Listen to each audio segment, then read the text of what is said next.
هذا الأستاذ الوزير السابق عنده النكتة وعنده الفعالية وعنده خصائل أخرى هتتبان لكم من المحاضرة. مرحبا به وبأمثاله، فليتفضل.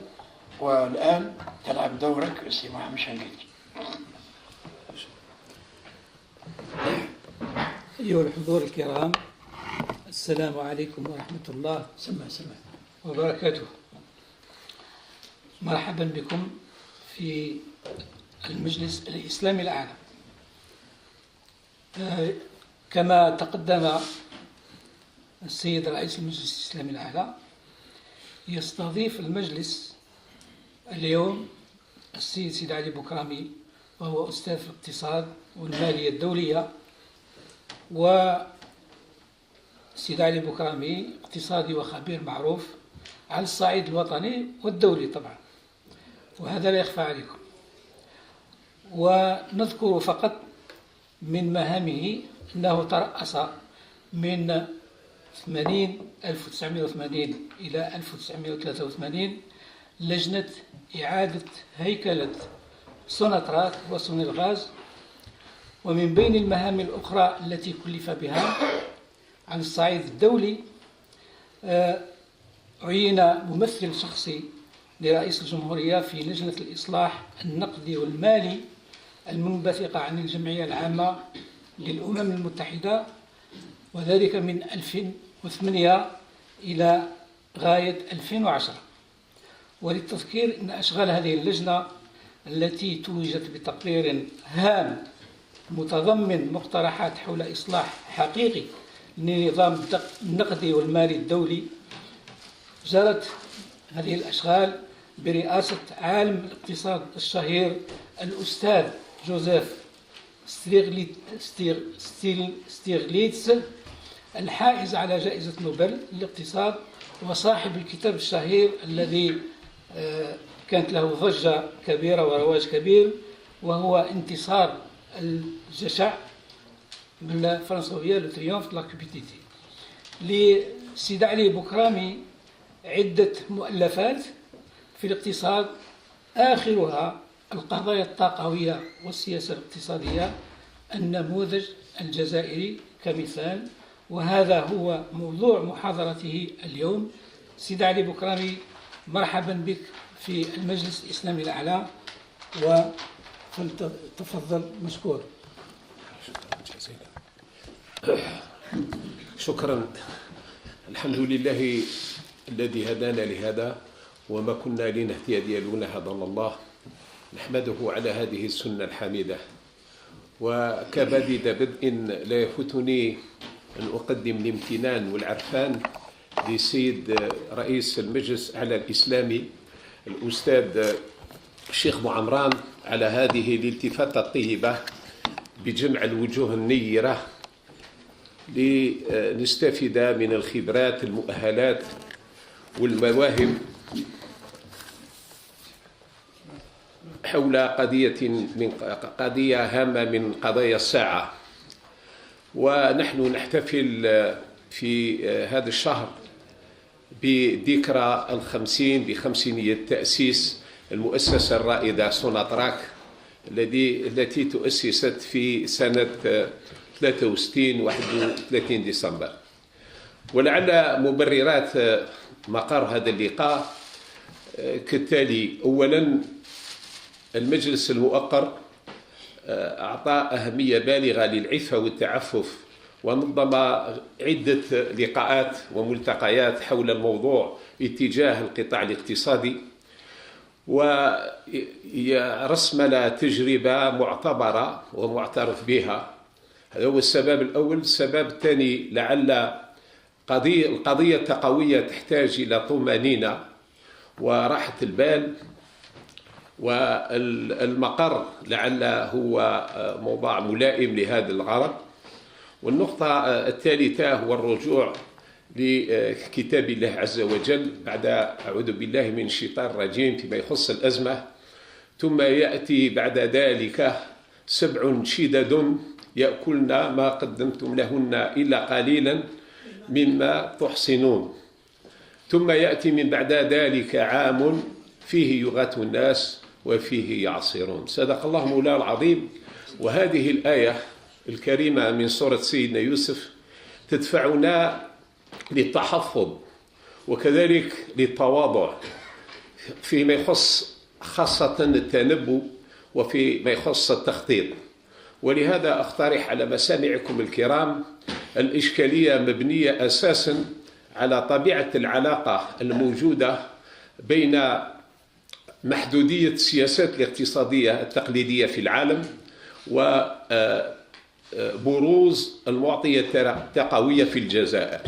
هذه الإشكالية مقترحة على حضراتكم.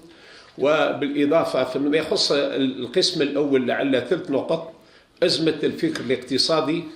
النقطة الثانية هي مبنية على تماطل التغييرات الهيكلية، وثالثا على مضايقة الطاقات الحفرية. فيما يخص الجزائر، فيما يخص القسم الثاني لعل أركز على 3 عناصر: رسملة التجربة فاردة من نوعها للجزائر منذ الاستقلال في القطاع التقوي، والنقطة الثانية هي المفاهيم المقننة، وفي النقطة الثالثة المحافظة على الثروة النفطية. ولعل أحاول أن أصل إلى توسيع التوافق حول باب القصيد، وهو أن نعامل ارتباط مرتفع جدا بين القدرة التفاوضية للجزائر مع باقي العالم والقطاع التقوي. ولهذا فلا بد أن يكون لنا قطاع تقوي قوي لكي تكون قدرة المفاوضات أمام باقي العالم قوية. والدور الرائد للقطاع التقوي فلا جدال فيه. النقطة الثانية هي المحافظة على مصالح الأجيال القادمة، ولهذا فلا بد أن نأخذ بعين الاعتبار المقاييس التقنية لاستغلال الآبار، وأن نفضل الاحترافية والخبرة قبل إدماج المعطيات الأخرى. هذه هي باختصار شديد لعل باللغة النبيلة باللغة العربية ما نريد أن نصل إليه معكم ومقترح إليكم خاضع للنقاش. وطبعا لعل أتدخل بإذنكم باللغة الفرنسية. Donc je crois que la crise singulière, la dernière crise mondiale singulière a montré un peu les limites des politiques économiques, pour ne pas dire l'inefficacité, c'est ce nom, et le recentrage de ces politiques économiques sur l'énergie. Donc, si vous voulez, dans une première partie, je souhaite soumettre à votre appréciation les limites de ces politiques énergétiques à travers trois instruments d'analyse. Le premier, c'est la crise de la pensée économique. Alors, la crise de la pensée économique, je pense que vous le savez tous, depuis 2001, il y a ce qu'on appelle, je ne vais pas rentrer il y a l'abandon de la règle de Taylor, c'est-à-dire la fixation des taux d'intérêt par rapport au taux de croissance et par rapport au taux d'inflation.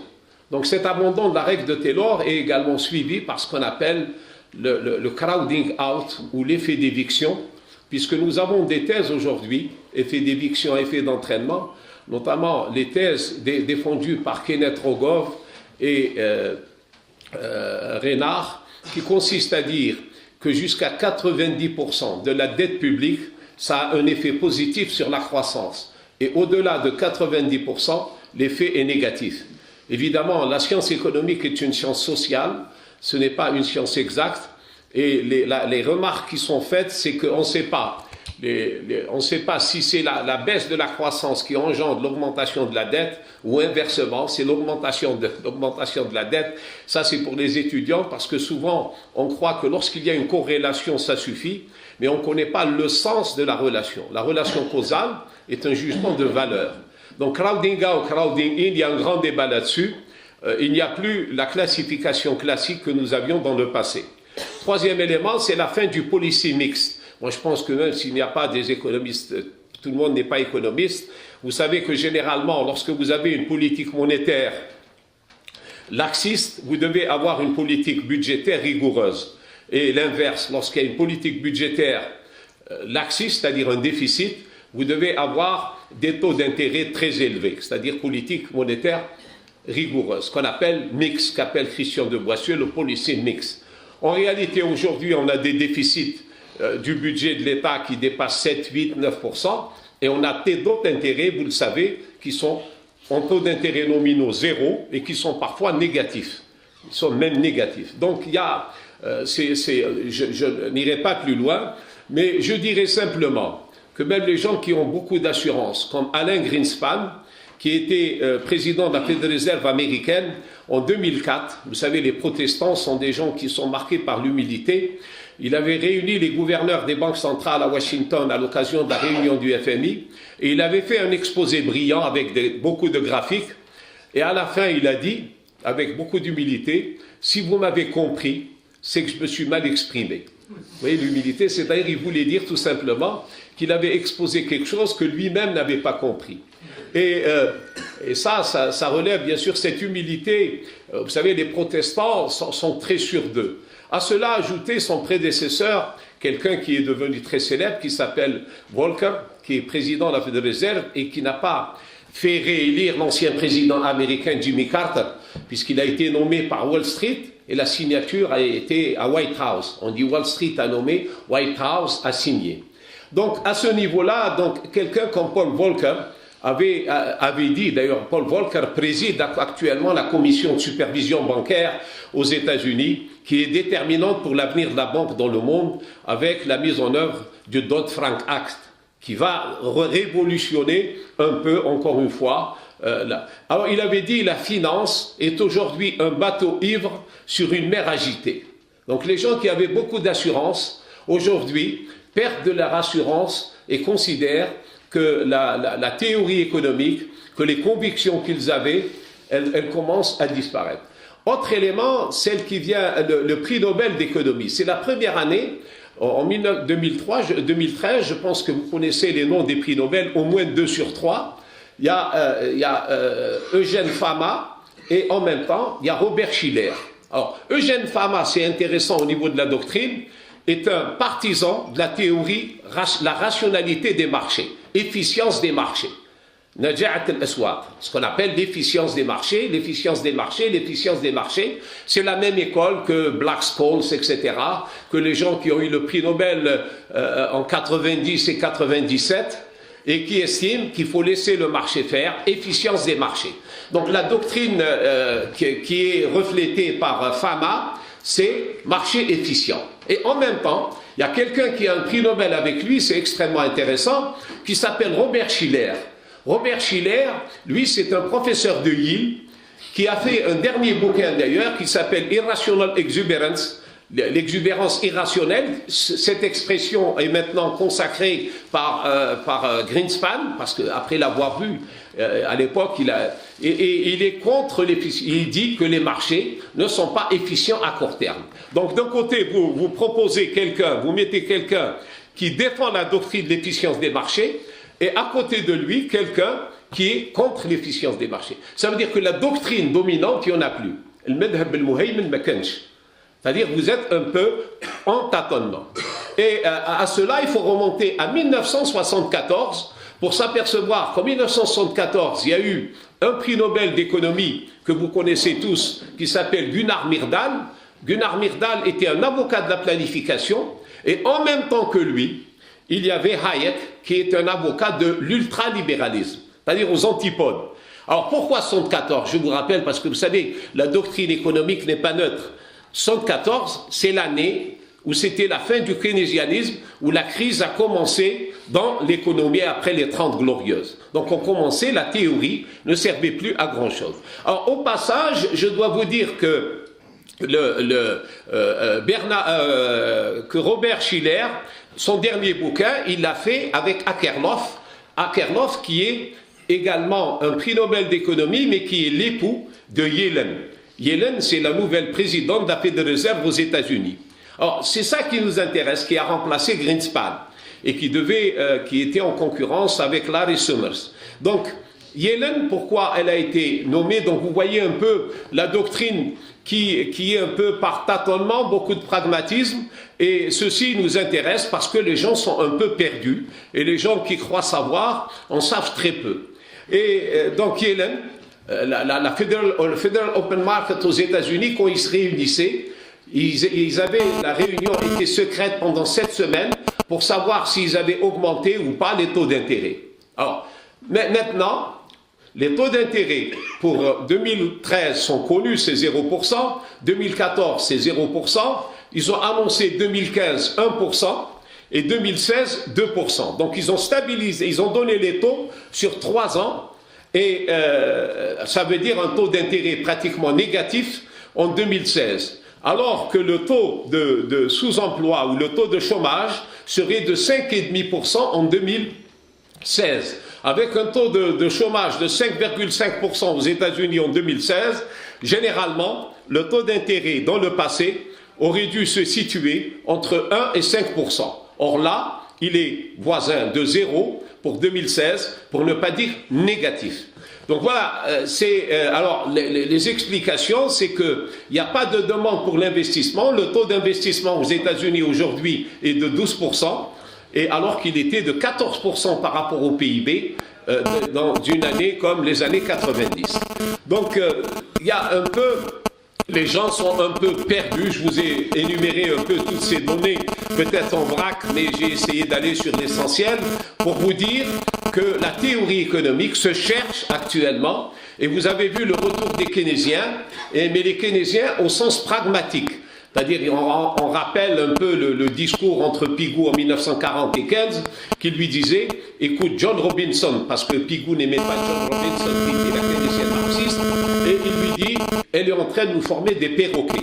Or, la science économique est une science peut-être, mais elle exige beaucoup d'art. C'est ceci. Alors, ça me rappelle que la science économique, elle était ralliée au droit. C'est-à-dire qu'on ne peut pas faire de la science économique sans connaître la réalité de la société. Et ça, on l'oublie souvent.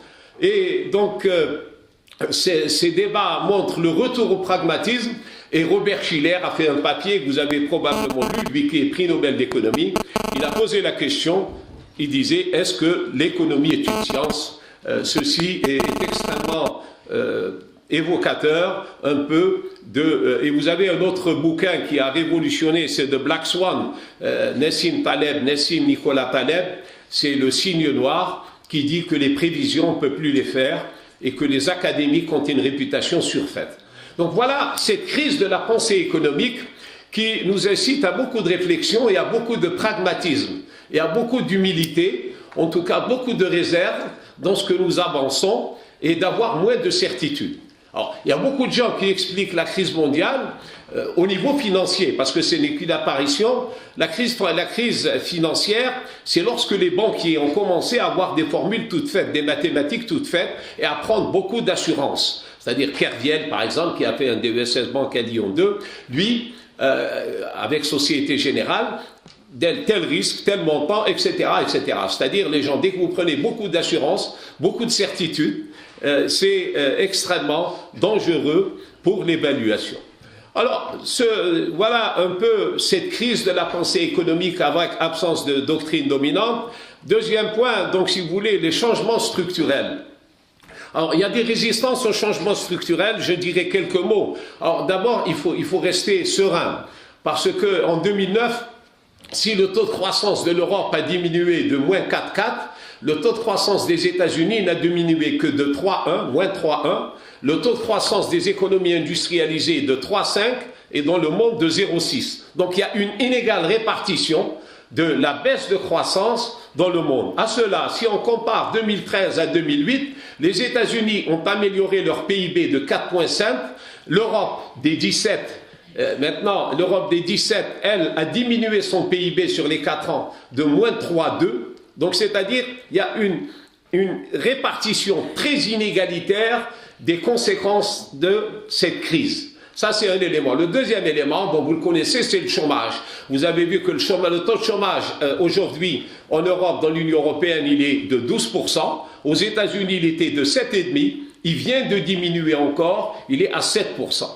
Et dans des pays comme l'Espagne ou la Grèce, on est à 27%. Donc il y a une répartition inégalitaire du chômage. En matière d'investissement, l'investissement a diminué beaucoup dans le monde. Dans les flux financiers, ils étaient de 11 000 milliards de dollars, flux financiers, pas FDI, flux financiers de 11 000 milliards de dollars en 2007. Ils ont diminué des 2/3 en 2013, mais celui qui a reçu le plus pénalisé, moins 86%, c'est l'Europe. Alors à cela, il faut ajouter ce qu'on appelle la bourse, les indices boursiers. Je vous rappelle qu'aujourd'hui, l'indice Dow Jones est maintenant à 16 000 points, alors qu'il était à 7 000 points au moment de la crise, donc il a augmenté pratiquement de 140%.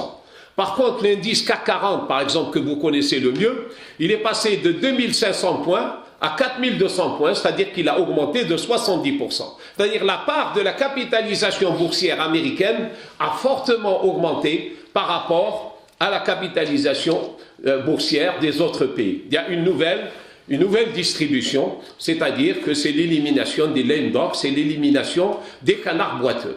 Et ça, c'est extrêmement intéressant. Alors, pourquoi cette inégalité, cette répartition inégalitaire de la crise et les effets un peu sur les économies concernées? Premier élément, l'horizon temporel politique, pour que vous soyez un peu indulgent vis-à-vis des politiques, horizon temporel politique et horizon temporel économique ne sont pas les mêmes.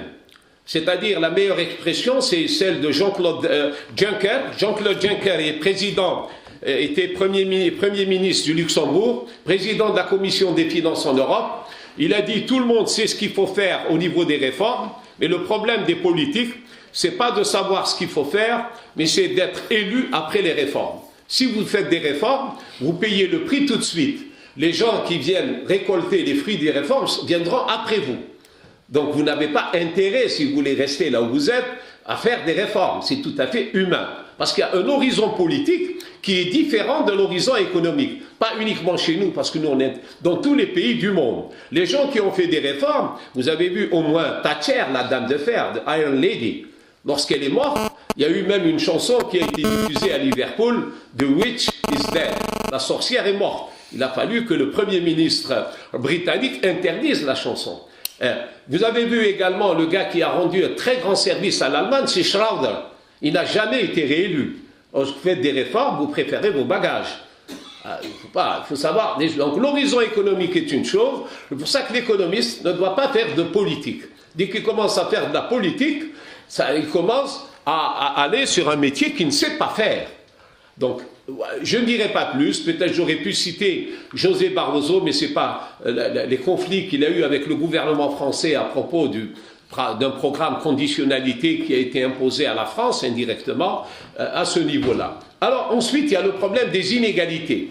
Le problème des inégalités qui perturbent actuellement toutes les économies occidentales. Vous avez vu aux États-Unis, 1% les plus riches contrôlaient 7% du revenu il y a une vingtaine d'années. À la crise, ils contrôlaient 17%. Aujourd'hui, ils contrôlent pratiquement 25%. Alors, vous pouvez trouver ces chiffres. En 2010, par exemple, 1% les plus riches ont bénéficié de 93% de l'augmentation du revenu aux États-Unis. 1%, 93%. Mais ils ont des statistiques très fiables à ce niveau-là. Très très fiables. Bon, les indices, les gens qui aiment la statistique, les indices de Gini ou les indices de concentration, aux États-Unis, il a augmenté. Il est de 0,38. L'indice de Gini, c'est-à-dire de concentration pour les pays de l'OCDE, il est passé de 0,28 à 0,32, etc., etc. Donc il y a une inégalité qui devient de plus en plus importante. Et le problème, c'est que l'inégalité menace la démocratie, menace la classe moyenne. Parce que c'est la classe moyenne qui permet de reproduire la société. Et vous avez certainement vu Joseph Stiglitz, son dernier bouquin, c'est Le prix de l'inégalité, ou alors Daniel Cohen, l'Homo economicus, où on parle uniquement comment limiter les inégalités. Parce que si les gens sont fascinés par le système américain, ils ont 2 tiers des prix Nobel durs chez eux et 1 tiers qui ne sont pas chez eux, qui travaillent sur leur programme, donc tout le monde, parce que les gens sont fascinés par le modèle américain, par l'espoir de devenir, vous savez, les États-Unis, c'est l'un des rares pays, je parle sous le contrôle de notre ministre et notre ambassadeur qui connaît beaucoup mieux que moi ces questions aux États-Unis, c'est Nordin Zerhouni, et tout le monde sait qu'aux États-Unis, même les pauvres, lorsque vous augmentez l'impôt des riches, ils ne sont pas contents, parce qu'eux-mêmes espèrent devenir riches. Et ça, c'est extrêmement original dans des pays comme les nôtres. C'est-à-dire c'est l'espoir, c'est un peu le rêve qui fait vivre. On ne peut pas être heureux quand on n'a pas de rêve, disait Edouard Saïd. Et ça, c'est extrêmement intéressant de voir comment ça, Stiglitz l'a très très bien compris. La fascination du modèle, comment ils arrivent à attirer, c'est comment essayer d'apporter des aménagements au système, mais sans le remettre en cause. Donc les inégalités, bon, ça a donné ce que vous connaissez, ce que Pierre Rosanvallon appelle le populisme, c'est-à-dire la conjonction du désenchantement politique et du désarroi social.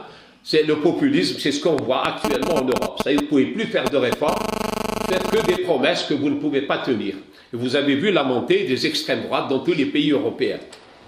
À cela s'ajoute la financiarisation de l'économie. Dans la mesure où les politiques ne prennent plus de mesures, il y a la financiarisation. Je pense que vous connaissez au moins un nom, maintenant qui domine le monde, c'est Goldman Sachs. Alors, pour votre gouverne, tous sont passés par Goldman Sachs. Alors, prenez quelqu'un comme Jimmy Geithner, qui était secrétaire d'État au Trésor. Prenez Larry Summers, c'est Goldman Sachs. Prenez Mario Monti, qui était Premier ministre en Italie, Goldman Sachs. Mario Draghi, le président de la Banque Centrale Européenne.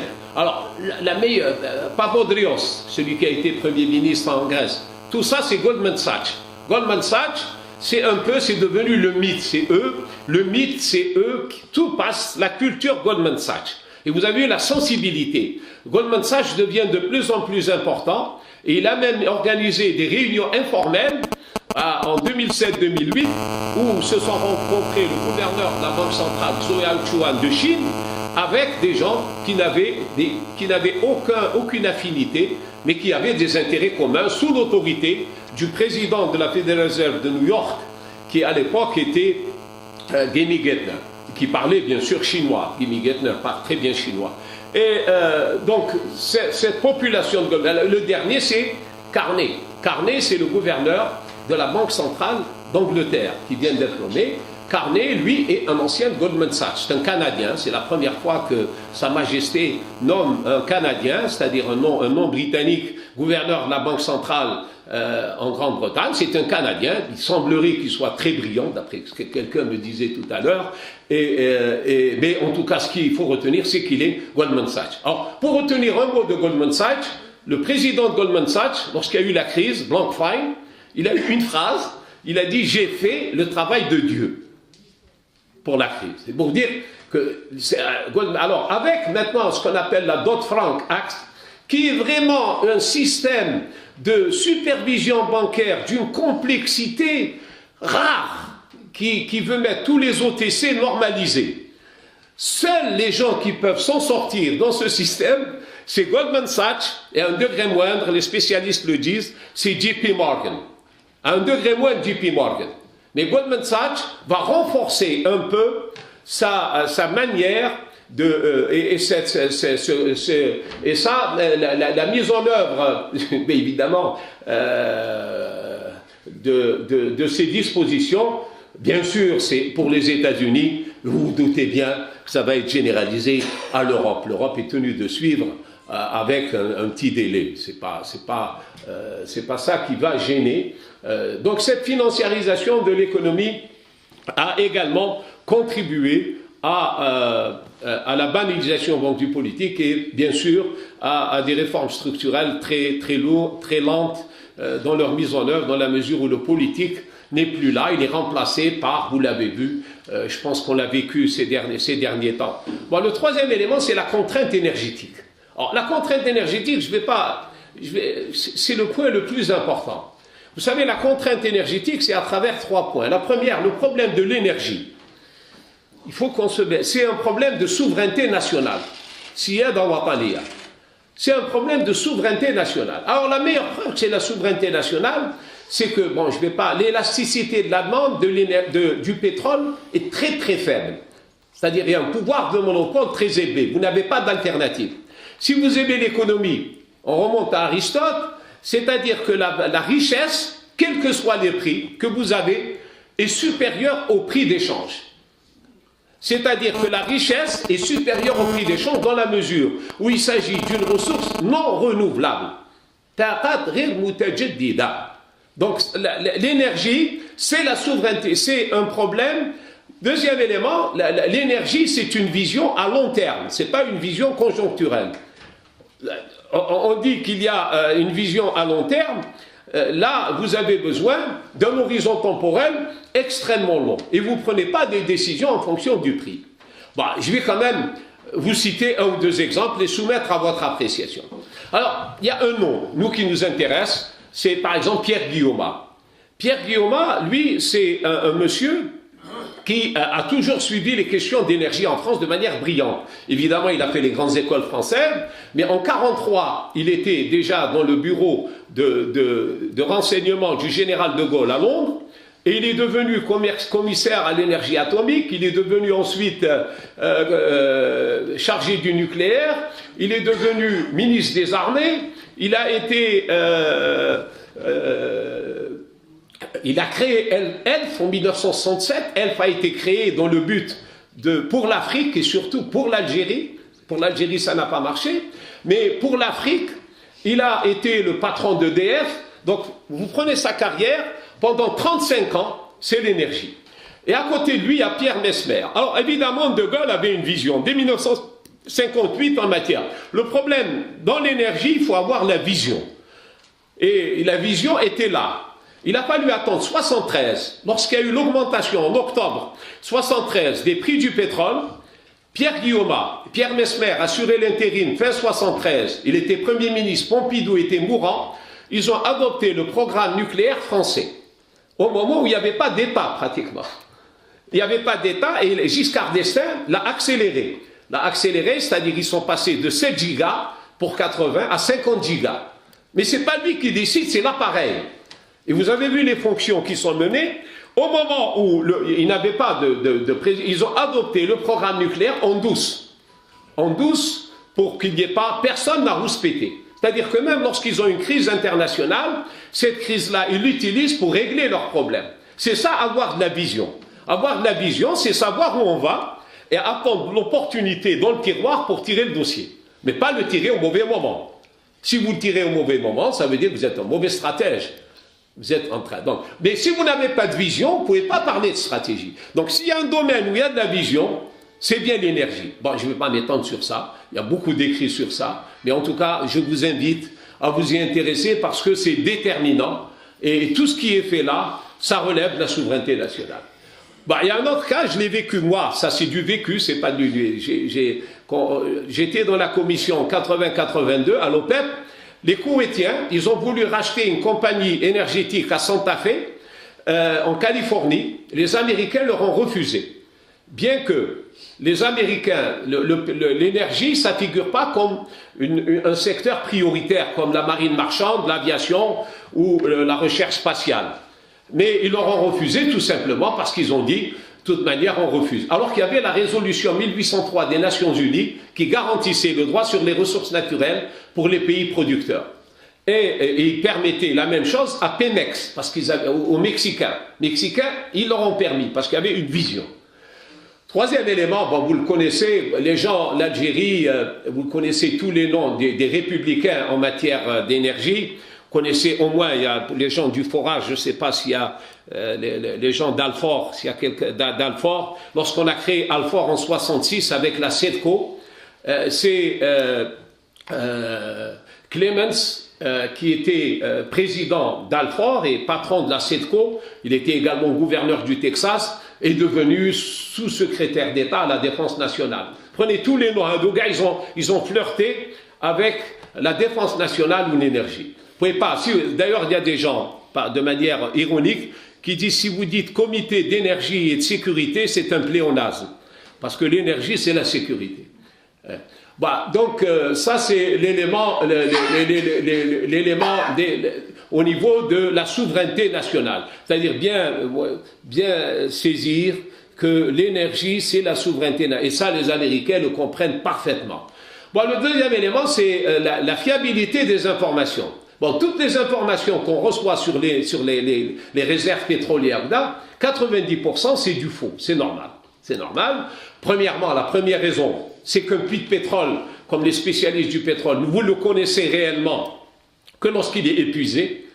Le deuxième élément, ça dépend du prix que vous mettez, des coûts que vous mettez et de la technologie. Et ça dépend également est-ce que vous connaissez le gisement avant d'entamer la production ou pas? Est-ce que vous êtes pressé d'entamer la production? Si vous ne connaissez pas le gisement, ça veut dire qu'il y a des fissures dans le gisement, et si vous allez injecter de l'eau ou du gaz, ça risque d'aller ailleurs. Donc, il y a ça, les éléments techniques, j'en parle pas. Le deuxième élément, c'est que ça permet de déstabiliser les partenaires. Vous avez vu la mer Caspienne, l'évaluation des réserves ont été se situer de 1 à 20 au cours des 20 dernières années. De 1 à 20. Donc, vous voyez un peu. Troisième élément, c'est la cotation boursière. Vous savez que Wall Street, si vous avez des gisements en concession, ça veut dire que ces gisements en concession rentrent dans votre patrimoine. Donc, ça vous donne une capacité d'endettement. S'ils ne sont pas en concession, ça ne rentre pas dans votre patrimoine. Donc, ça influe sur vos cotations en bourse. Voilà, le quatrième, the last but not the least, c'est la financiarisation des actifs pétroliers.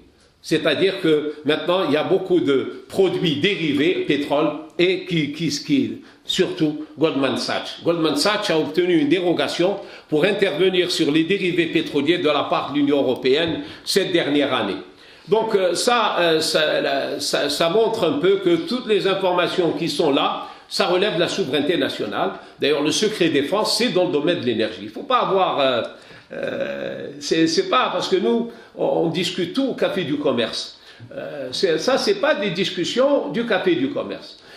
Troisième élément, c'est la politique énergétique américaine. Voilà, la politique énergétique américaine, vous la connaissez. Les républicains, dès que vous leur parlez d'énergie, ils changent, ils font la sieste dès que vous parlez d'énergie, c'est le pétrole est là. Ils ont une sensibilité au pétrole tout à fait exceptionnelle. Vous retrouvez nulle part ça, même le peuple américain.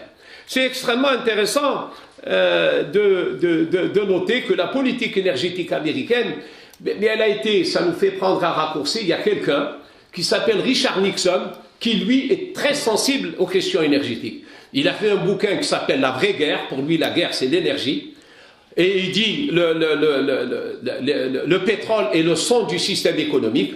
Mais ce qui est intéressant, vous savez, les dirigeants, c'est quand ils partent que c'est intéressant. Le dernier discours qu'il a fait sur l'état de la nation, en janvier 1974, il a pratiquement laissé un testament pour leur dire les priorités des États-Unis d'Amérique, c'est le pétrole. Et les républicains ont très bien appris la leçon, mais il ne faut pas... très bien appris la leçon, l'énergie. Alors, je vais prendre des raccourcis, parce que sinon je commence à vous ennuyer. Le premier élément, c'est ce qu'on appelle la NEP, c'est-à-dire la National Energy Policy, qui a été demandée par Bush en 2001, sous la direction de Dick Cheney. Et elle a été adoptée au Congrès en 2005. Bon, on prend un raccourci. Un raccourci, la substance, qui m'est la substance, elle est très claire. Revenir aux concessions. Il n'y a pas d'autre objectif cette fois. C'est revenir aux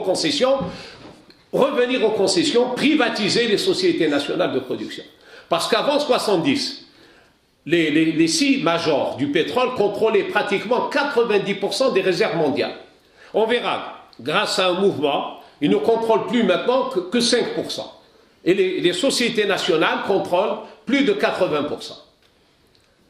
Donc, retour aux concessions, c'est l'objectif. Et vous savez, alors, il y a eu des tentatives 2005, dans les pays, même les pays du Moyen-Orient ont refusé. De manière subtile, vous avez vu qu'il y a eu une très grande subtilité de la part de l'Algérie dans ce domaine-là, pour éviter de subir les pressions tout en évitant, parce que ce qui intéressait les Américains, c'est avoir une carte pour aller au Middle East. Quand ils ont pris la carte et le Middle East, ça n'a pas marché, ça n'intéresse plus. Donc, retenir aux concessions. Alors, évidemment, les Américains, c'est des gens très intelligents. Ils ont vu que le retour aux concessions, c'est pas possible, ni avec les Irakiens, ni avec les Syriens. Ils ont fait ce qu'on appelle, et là, ça commence à devenir intéressant, ils ont fait un repli tactique. C'est les mêmes tactique diversion. Les honorables militaires, la tactique diversion. La tactique diversion, c'est quoi? C'est les gaz de schiste. Alors, les gaz de schiste, en attendant d'aller vers les concessions, légalement, ils ne veulent pas venir aux concessions, on va les faire venir aux concessions, mais d'une autre manière, avec 3 priorités. Les Américains ont 3 priorités. Parce que vous savez, lorsque vous faites un programme, est-ce que vous êtes capable d'énoncer des priorités, oui ou non? Si vous n'êtes pas capable d'énoncer des priorités, ça veut dire que... Alors, l'Américain, toujours, il vous demande 3 priorités. La première priorité, c'est la croissance économique. En 2008, je vous ai cité le chiffre 2009, la croissance a chuté. Donc il fallait maintenir la croissance. Il ne fallait surtout pas qu'il y ait effondrement de la croissance. Parce que s'il y a effondrement de la croissance, ça veut dire qu'il y a fausse donne redonne. Ça veut dire que le système s'effondre. Et qui tire profit du système, c'est les Américains. Donc s'il y a reconstruction du système, ils perdront nécessairement. Donc il faut faire des petits aménagements au système, mais pas de refonte, pas de refondation. Donc surtout pas d'effondrement de la croissance. Ceci, c'est le premier principe qui a été retenu et qui est dans l'esprit américain, la croissance. Et vous avez vu les taux de croissance. Par exemple, l'Union européenne, ils ont fait moins 0,6, moins 0,3 en 2012-2013. Les Américains, ils ont fait 2%, 2%. Donc, ça veut dire qu'il y a un écart de croissance de plus en plus important grâce à cela. Deuxième élément, la deuxième priorité qui est au niveau de la croissance, au niveau de cet objectif de gaz de schiste, c'est attention, ne faut pas être obsédé, ne pas être obsédé. Les Américains sont obsédés par la dépendance énergétique de l'Europe de la Fédération de Russie. Il ne faut pas que la Russie tienne l'Europe en matière de... Ça, vous le connaissez, il y a suffisamment d'écrits, South Stream, Nord Stream, etc. Deuxième élément. Le troisième élément, et ça, il est invisible, mais il devient de plus en plus apparent depuis la dernière affaire entre l'accord irano-américain, c'est améliorer le pouvoir déstabiliser le Moyen-Orient, c'est-à-dire amener les pays du Moyen-Orient à être plus raisonnables en matière de gestion pétrolière et en allant, dans un certain nombre d'années, vers les concessions. C'est pour ça que vous avez vu, là, ça a déstabilisé, ça a remis en cause un peu, vous savez, mais avec une pierre, ils font 36 coups, l'Arabie Saoudite, c'est-à-dire qu'en même temps, il y a de la haute stratégie à ce niveau-là, et tout ça est très très bien calculé, et il n'est surtout pas le fait du hasard. Et le lieu d'observation, c'est le lieu énergétique, évidemment. Alors, la politique énergétique américaine, évidemment, elle est très, très efficace. Je vais vous dire tout simplement, soumettre à votre appréciation, sans affirmation, je n'affirme rien du tout. Si vous prenez la période 60-70, le dollar était stable, c'est-à-dire c'était Bretton Woods. Le prix du pétrole était stable. À partir de 71, c'est-à-dire après que John Connell ait dévalué le dollar le 15 août 71, de 71 à 80, vous avez vu que le dollar a commencé à baisser. Il a fortement baissé, la décennie 70-80. Le prix du pétrole a augmenté, relation inverse. Les années 80-90 et 80-99, surtout après le 31 mars 1983, qui est une date historique, c'est la première fois où l'OPEP avait décidé une baisse du prix du pétrole de 34 à 29 $ à Londres. Et là, les prix du pétrole ont baissé, commencé à baisser de manière continue, de 80 à 99, et le dollar, effectivement, montait sans cesse. À partir de 2000, vous avez une relation inverse. Elle est significative ou pas, vous le verrez, de 2000, vous voyez le dollar qui, bien sûr, baisse par rapport à l'euro, mais vous avez le prix du pétrole qui remonte fortement. Donc cette relation inverse entre le dollar, est-ce qu'elle est innocente? Je vous laisse le soin, sans affirmation, de l'observer parce que tous les analystes sérieux présentent ces graphiques. Tous les analystes sérieux présentent ces graphiques pour avoir un œil dessus, mais attention, ne pas juger. Deuxième élément de ce phénomène, est-ce que la baisse, l'effondrement du prix du pétrole, quelle est la nature de l'incidence qu'a eu l'effondrement du prix du pétrole sur l'effondrement, la chute du mur de Berlin? Et je vous laisse également vous-même voir, parce que vous avez vu depuis 86, puis la Russie après 86, vous avez vu les revenus, parce que c'est un pays très rentier. Et, donc voilà un peu pour vous dire que la politique énergétique américaine est une politique extrêmement cohérente. Et alors, dans tout ça, maintenant, quelle est la variable énergétique algérienne, ce qui nous intéresse beaucoup plus au plan de l'éthique. Alors, l'Algérie, elle a une capitalisation au niveau de l'énergie qui est un sui generis, qui est unique, sans se jeter des fleurs depuis 62, quels que soient les gouvernements qui sont passés.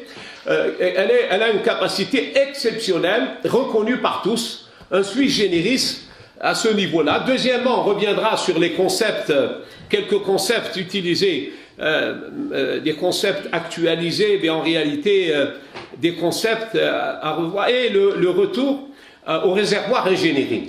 Bon, en ce qui concerne le premier point, l'Algérie est le premier pays, dès 1962, après son indépendance, qui avait compris que l'indépendance ne signifiait rien du tout. Elle avait compris que les États-Unis étaient pour l'indépendance de l'Algérie le plus rapidement possible, mais à condition qu'ils continuent à avoir une dépendance économique de manière régulière, contrairement à la vision européenne qui était différente. Donc dès 1963, l'Algérie a créé son ATRAC, a créé le travail. Les gens qui étaient là avaient une grande vision. Alors, il y avait de la vision, il y avait de l'anticipation et il y avait de l'adaptation. En ce qui concerne la vision, parce qu'il faut rendre, ça c'est l'histoire, il y a un titre du Monde du 23 avril 1964, au moment où il y avait des tergiversations. En gros titre, alors, il est dit ainsi, les Algériens ne parlent plus de redevance, mais ils parlent de participation. Ça, c'était nouveau. Je vous invite à retenir cette date du 23 avril 1964, qui est déterminante pour la politique énergétique algérienne. C'est-à-dire, deuxième élément, l'Algérie était parmi les pionniers dans les pays pétroliers, mais elle n'a pas adhéré à l'OPEP en 63 ou commencé à envisager en 68. Ensuite, l'Algérie a constitué ses instituts, etc., que vous avez connus, mais elle a également découvert un gisement. Donc elle a, sur le plan éthique, son problème, ce n'était pas de gaspiller, de consommer ce qu'elle avait, mais de découvrir ce qui est nouveau. Le découvert du gisement Al-Borma. Elle avait vendu elle-même, dès 1966, le premier baril au Brésilien Petrobras. C'est extrêmement important. Mais la chose la plus importante, et ça, il faut qu'on capitalise, le premier pays avec la direction énergie-carburant et qui est reconnu par les Français. On a mis à genoux sur le gisement Zarzaitin. D'ailleurs, l'Algérie avait un dossier tellement bien fait, c'est-à-dire que vous savez, on ne va pas rentrer dans les détails techniques, mais il y avait une surexploitation du gisement, c'est-à-dire que ce qu'on appelle le gaz-oil ratio était très élevé, comme dans beaucoup de gisements. 500 mètres cubes de gaz pour 1 mètre cube de pétrole. Normalement, pour une gestion optimale, il faut maximum 200 mètres cubes pour 1 mètre cube. L'Algérie a imposé, après, même à Guillaume, qui lui connaissait parfaitement, a imposé à la société concernée de respecter 200 mètres cubes pour 1 mètre cube. Deuxièmement, elle a imposé à la Krems d'injecter 40 000 mètres cubes d'eau. Où on était en 68, 40 000 mètres cubes d'eau par jour, c'est-à-dire la réinjection pour avoir la récupération secondaire. C'est-à-dire au niveau de la direction énergie et carburant, je ne sais pas, on avait des gens d'une très très grande valeur et qui faisaient sur le plan éthique, ce qu'ils devaient faire sans rien attendre en contrepartie. Parce qu'ils avaient des convictions profondes. La conviction profonde, c'était d'arriver à ce que vous avez vu au 24 février 61, mais qui était préparé bien avant. Mais à cela, l'Algérie avait respecté ses engagements internationaux sur le plan de l'éthique. La SONATRAC, l'article 52 de la Convention algéro-française, qui stipulait que la révision de la Convention peut se faire tous les 5 ans par anticipation. Et c'est le président français de l'époque, Pompidou, qui l'a reconnu. Et on avait d'éminents juristes, comme Jamal Nakhdari, comme on avait des gens comme Mohamed Is'ad, qui étaient vraiment des sommités en matière de droit. D'ailleurs, il a un bouquin, Mohamed Is'ad, en arbitrage, qui est la référence en Russie. Qui est la référence. Vous voyez, dans les facultés de droit russes, si vous n'avez pas lu Is'ad, vous n'avez rien lu. Bon, c'est pour vous dire. Alors, cet article 52 nous a permis de justifier la nationalisation du 24 février, a permis aux glorieux hommes qui étaient là, pas nous on sait qu'on n'était pas là, mais vous voyez comment ils avaient une vision, et puis ça aboutit au nouvel ordre économique international, ce triomphe d'avril 1974, où il s'agissait de remettre en cause le système, et là, on commençait à perturber le monde. Et c'est après ça, évidemment, on a eu le retour de manivelle, puisque même les latino-américains, eux, croient qu'on est toujours à cette période-là. Certains latino-américains, notamment Correa, le président équatorien, qui est jeune, qui a fait ses études à Louvain avec François Outard, qui est notre ami. Et ces gens-là, donc, croyaient toujours à ces convictions. Et donc, évidemment, ce triomphe avec... ce triomphe de l'Algérie en 1974 qui dominait le monde, évidemment, on a eu un peu le retour, puisqu'après, vous avez vu à partir de 82, le concept de développement a été banni, puisqu'on ne parle plus de développement. Après McNamara, moi j'ai eu la chance de connaître Clausen quand je l'ai accompagné, le président de la Banque mondiale, c'était How Much, c'était le président de BOA, Bank of America, et après lui, c'est tous des banquiers. Bon, actuellement, c'est pas le développement, c'est l'environnement. Le gars, c'est l'environnement, donc c'est très différent. Donc, le concept de développement a été remis en cause, et ce qu'on appelle les non-alignés, évidemment, qui étaient notre cheval de Troie, évidemment, ils ont créé à la place les BRIC, Brésil, Russie, que vous connaissez, même les gens, les grands spécialistes comme Goldman Sachs, lorsqu'ils parlent des BRIC, ils disent Bloody Ridiculous Investment Concept. Il y a la Chine et c'est tout. C'est-à-dire quel concept très ridicule sur l'investissement. D'ailleurs, il y a la Chine, c'est vrai, mais vous remarquerez que parmi les 4 pays, il y a 3 pays qui étaient les leaders du mouvement non-aligné. Donc, maintenant, ils ajoutent l'Afrique du Sud, ils ajoutent d'autres pays à ce niveau-là. Donc, la vision algérienne est une vision tout à fait exceptionnelle. Vous avez également l'anticipation. L'Algérie a anticipé sur les événements, puisque dès juillet 1969, ils avaient réagi rapidement dans le domaine énergie à une proposition d'El Paso de créer une liquéfaction de 10 milliards de mètres cubes dans des délais très courts. Et ça a permis d'anticiper sur les événements. Parce que dans l'énergie, le problème, c'est pas de prendre des décisions, mais se prendre des décisions bien avant les autres. Vous devez prendre des risques, vous devez être visionnaire. La deuxième, c'est les gazoducs. Si l'Algérie a aujourd'hui plus de 50 milliards de mètres cubes de capacité, ça c'est un acquis extrêmement important. Ça vous donne beaucoup de flexibilité. De gazoducs sur l'Europe, c'est un atout extrêmement important. Plus vous avez de la flexibilité, demandez ça aux États-Unis. Les États-Unis, par exemple, actuellement, les gens qui connaissent le pétrole, il y a un différentiel depuis 2010 entre le prix du Texas et le prix du Brent de $10 par baril, alors qu'il était de $1, la différentiel. Pourquoi il est de $10?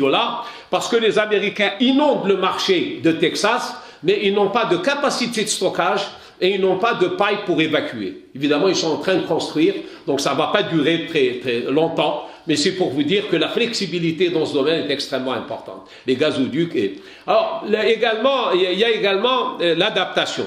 L'adaptation, vous l'avez, la loi de 86 qui a permis de faire 43 accords d'association et revus en 1991, complétés en 91, et de faire également des découvertes extrêmement intéressantes et d'avoir un niveau de réserve en 2000 qui est le même que celui de 1961. Mais attention, attention, il y a quelque chose d'important. Votre capacité de négociation vis-à-vis de l'extérieur, c'est votre connaissance du bassin sédimentaire. Si on a bien négocié, c'est vrai qu'ils ont bien consulté, mais en 85-86, on avait une connaissance du bassin sédimentaire à Djib. Par exemple, je vous donne un petit scoop, Hassi Berkin, Sonatrach savait qu'il existait. Mais on n'avait pas ni l'argent, parce que la situation financière, et c'était d'accès extrêmement difficile. Donc c'est une stratégie de donner à Nadarco à l'époque, etc. Mais les jackpots, ils sont connus, ils étaient connus. Le problème, votre capacité de négociation, bien sûr, c'est vos conditions politiques, vos conditions fiscales, mais surtout la maîtrise de votre bassin sédimentaire. Si vous ne le connaissez pas, les Américains ont une capacité de négociation, ils connaissent parfaitement trou par trou, puisqu'ils ont 600 000 puits en production, et ils connaissent parfaitement dans le détail, mètre par mètre, ce qu'il y a là-dessous. Et donc ça, c'est extrêmement important pour dire que... Alors, la loi de 2013, évidemment, les conditions historiques, il faut qu'on apprenne à comparer. Les conditions historiques changent. Et seuls les gens de l'énergie peuvent savoir comment elles ont évolué et comment il s'agit de s'accommoder des nouvelles conditions et d'être conforme aux normes internationales. Sinon, vous faites des lois qui ne seront jamais appliquées, qui ne vont attirer personne. Si vous faites des lois pour les regarder, pour vous faire plaisir, bon, c'est bon. Mais si vous faites des lois pour essayer d'attirer, il faut d'abord vous poser la question, est-ce qu'elle convient aux partenaires, est-ce qu'elle convient aux normes internationales? Avant, c'est vrai qu'on avait des gens comme l'Akhdari, qui avaient une vision qui permettait d'être updated, comme on dit. Donc, on ne fait pas une loi pour soi-même. On ne fait pas une loi pour soi-même. Donc, extrêmement intéressant. Donc, les conditions. Ne comparez jamais, par exemple, comme j'ai vu des gens comparer le 69 à 82. Et c'est évident. 69, le million BTU était de 30 cents dans le contrat El Paso. Pourquoi 30 cents? Parce que le baril valait 1,80. C'est-à-dire, vous divisez 1,80 par 5,7, bien que si ce n'était pas directement, vous trouvez 35. Évidemment, en 82, les conditions ont fortement évolué. Donc, le réajustement est normal. D'ailleurs, ne comparez pas des conditions historiques différentes. Vous pouvez avoir une position de négociation ici, elle sera différente ici. Vous savez, comme on dit, les grands diplomates comme Senourdine savent très bien qu'un problème qui est mis au congélateur ne reste pas le même, il change de nature. Si vous mettez un problème au congélateur, lorsque vous le retirez, il change de nature, il est congelé. Donc je crois qu'il est important de remarquer cela et de remarquer aussi que la loi de 86 a été également promulguée grâce à la préparation de C. Hassan Khlouch, qui est parmi nous, qui était le président de la commission économique, qui était d'une rigueur et une éthique tout à fait exceptionnelle, qui avait une crédibilité, ce qui renforçait le pouvoir de négociation vis-à-vis de l'international, comme je l'ai écrit, et voilà un peu en ce qui concerne la loi de 86, telle qu'elle a été faite, l'adaptation par rapport aux nouvelles données. Maintenant, les concepts utilisés, je vais ajouter quelque chose sur les concepts, rapidement. Je crois que je commence à vous ennuyer. Est-ce que vous dormez profondément? Non, parce que moi, je suis habitué des amphithéâtres. Je sais que le profond silence n'est pas le signe d'une attention, mais souvent le signe d'un profond sommeil. Donc si je vous réveille, excusez-moi. C'est un signe d'intérêt. C'est un signe d'intérêt. D'accord, mais là, puisque c'est Mohamed me fait la courtoisie et l'indulgence, je sais que c'est beaucoup plus difficile d'écouter que de parler. Parce que là, on sait parler. Il faut qu'on apprenne à écouter. Merci beaucoup. Et donc, en ce qui concerne les concepts, je ne vais pas m'étendre sur les concepts, mais là, c'est intéressant parce que pour nous, le concept PIB, PNB, il y a le PIB, comme dit Stiglitz, moi il a le mérite de le reconnaître, il dit on est passé du PNB au PIB parce qu'il y a les États-Unis qui ont un tour de magie. Vous savez que les États-Unis ont comme investissement de l'étranger 25 000 milliards de dollars chez eux. Et les flux financiers qu'ils mettent, eux, à l'extérieur, 17 000 milliards de dollars. Donc ils ont un déficit de 8 000 milliards. Mais malgré ça, les revenus qu'ils reçoivent des investissements qu'ils ont faits sont supérieurs à ce qu'ils donnent. Le même phénomène, c'est la Grande-Bretagne. La Grande-Bretagne a pratiquement 7 000 milliards d'investissements des étrangers chez eux. Roma, ils investissent 4 000, mais ce qu'ils rapportent avec les 4 000, c'est supérieur aux 7 000. Donc ça, évidemment, il faut être britannique. Ils savent. Donc c'est pour ça, parce que la différence entre PIB et PNB, c'est national résident, c'est-à-dire vous ne tenez pas compte des revenus des facteurs de production qui sont en dehors de votre territoire. Bon. Mais ce qui nous intéresse à nous, c'est la croissance en hydrocarbures. Bon, je ne vais pas m'étendre sur la croissance. Mais la croissance en hydrocarbures a été lancée dans les années, Belkahlam l'a confirmé, en 85, par quelqu'un, par une équipe, Jeb et compagnie. Jeb, c'est Oil, Curse or Blessing.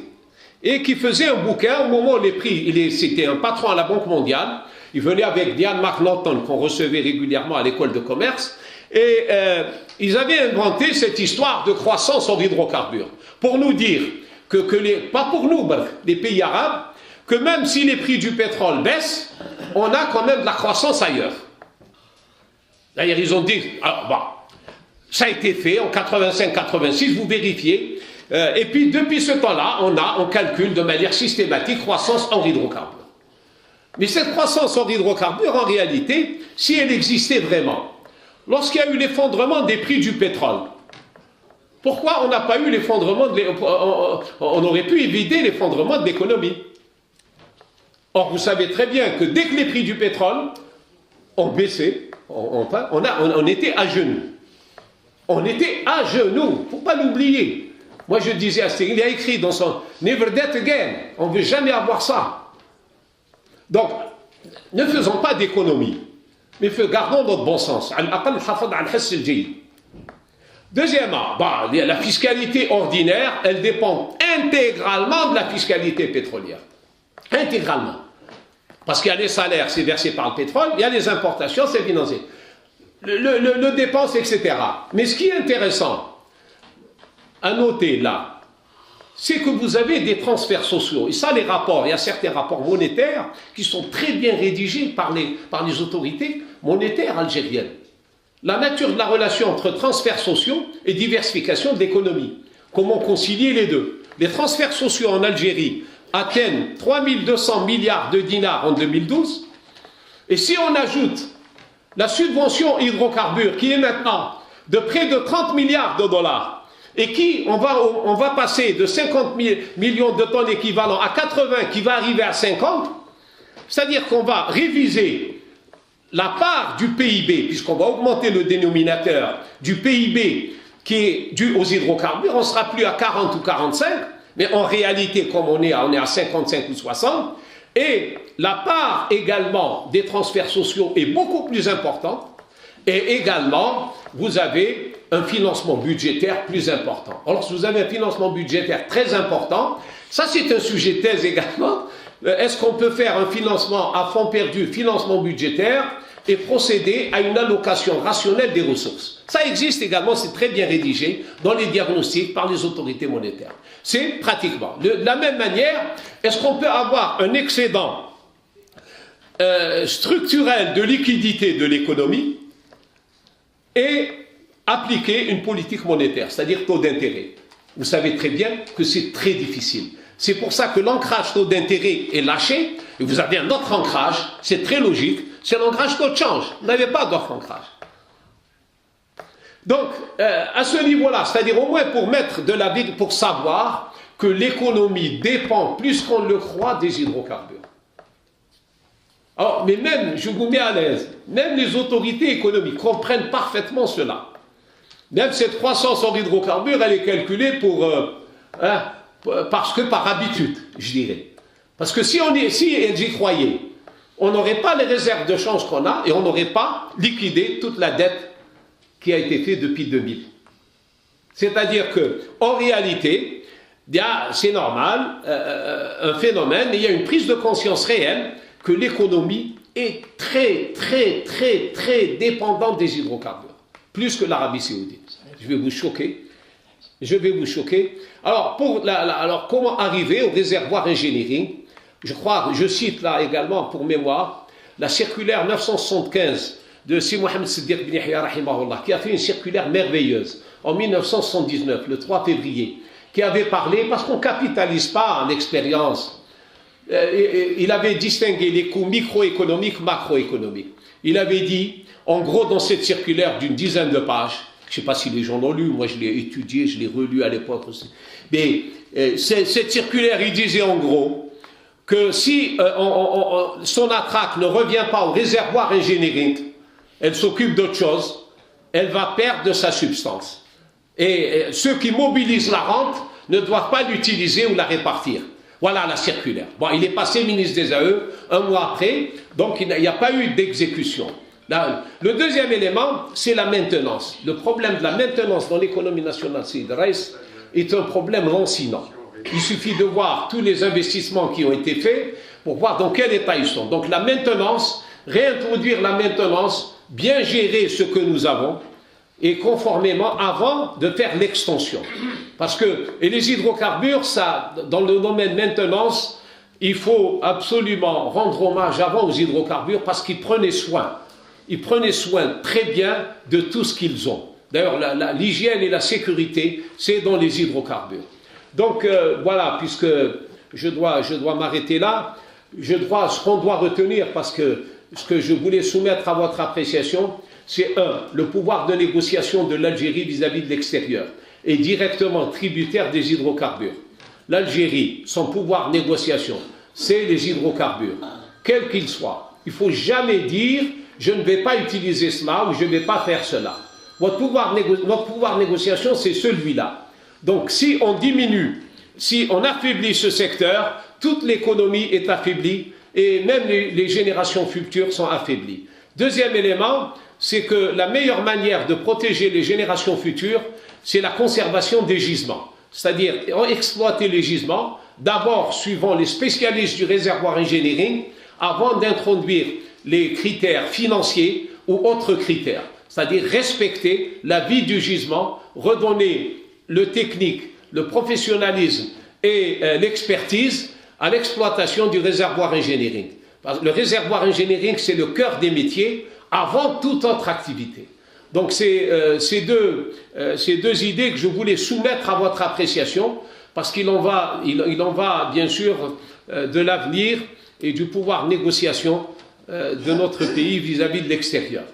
Voilà, avec évidemment en essayant d'avoir beaucoup de sérénité et non pas aller sur le marginal et le subsidiaire.